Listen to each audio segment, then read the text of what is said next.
Question 3. Nous supposons que la branche par défaut est la branche master. Lorsqu'on exécute git clone, donc le chemin du dépôt distant, quels fichiers seront ajoutés au répertoire de travail local? 1. Les fichiers du premier commit effectué sur le dépôt distant dans la branche master. 2. Aucun fichier ne sera récupéré, seul un dépôt vide sera créé. 3. La dernière version des fichiers du dépôt distant sur la branche master. 4.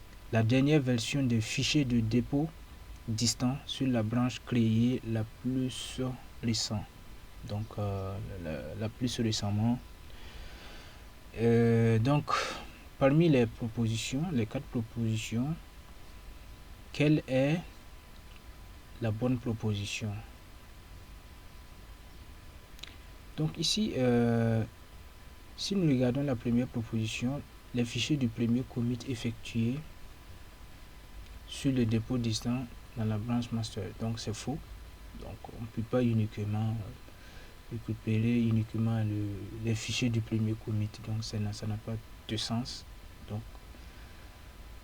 ça ne relate à rien en fait. Voilà.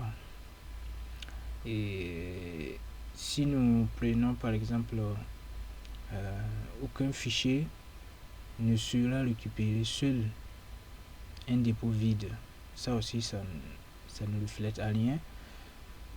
À quoi sert de cloner un dépôt qui sera vide pour ensuite utiliser d'autres commandes pour pouvoir récupérer les fichiers? Donc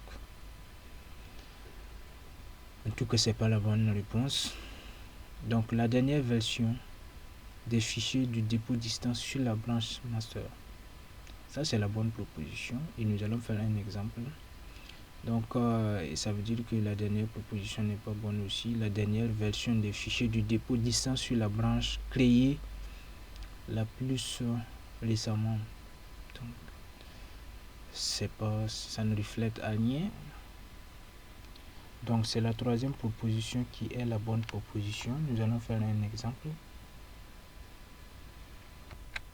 Donc git clone.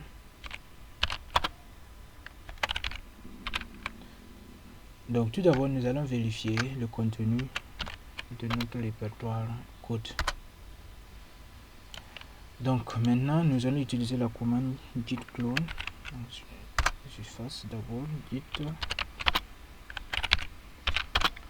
clone et je vais mettre donc le chemin du dépôt distant. Donc ici le dépôt distant c'est if forever git solutions. Donc ici je clone. Donc maintenant je vais l'exécuter pour voir le contenu. Donc je peux voir qu'il y a donc un nouveau dossier qui est créé et je peux rentrer dedans. Donc je peux faire comme ça. Voilà, je suis dedans et je peux voir le contenu aussi. Voilà, là je vois qu'il y a un fichier user entity.java, un fichier readme.md.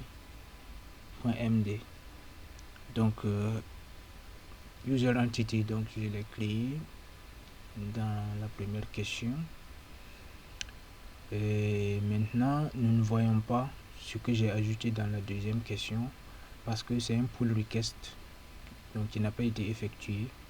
C'était sur une branche token dont je n'ai pas fait le pull request, donc c'est normal que je ne vois pas ici. Donc ça veut dire que ça n'a pas été mergé avec master.